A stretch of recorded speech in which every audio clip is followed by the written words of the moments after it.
Hey nerds, we are Felix and Sadie on Richard's MediaCast. Historically, almost everything has been suppressed by everything at some point, so when the major film industries of the 30s decided that movies were too scandalous, they took matters into their own hands. Today, we learn about the problematic history of the Hays Code and what it left behind in its trail.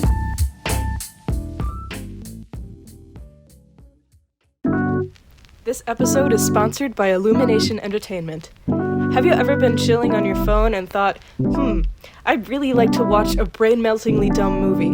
A movie that has so many celebrity cameos that there's no budget left for good screenwriters? Well, films from Illumination Entertainment are right for you. From the Minions to... that's basically it. There's guaranteed to be a mediocre rated G movie suited to your taste.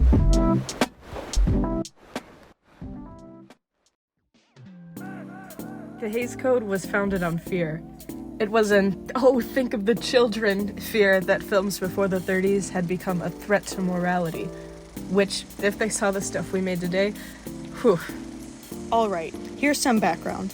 In 1922, some major film industry heads formed MPPDA, which was the Motion Picture Producers and Distributors of America.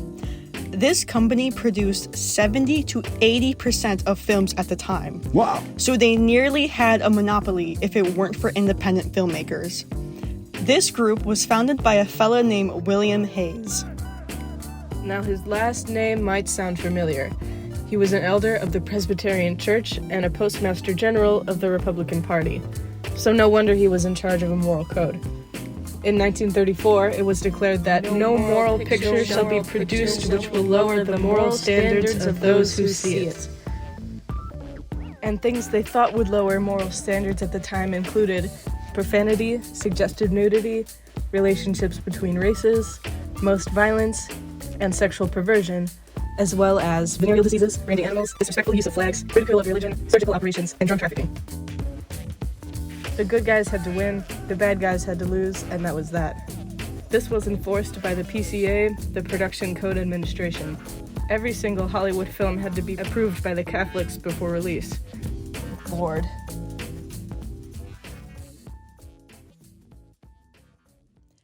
They started to get more lenient in 1948, and the Hays Code was eventually replaced by the film rating system in 1968. PG, PG-13, and the like. It essentially got so outdated that so many films have been breaking the code while it was still in effect. And not many people cared. People were becoming more relaxed about social and sexual themes, and it's been showing more and more ever since. More on this after a short break.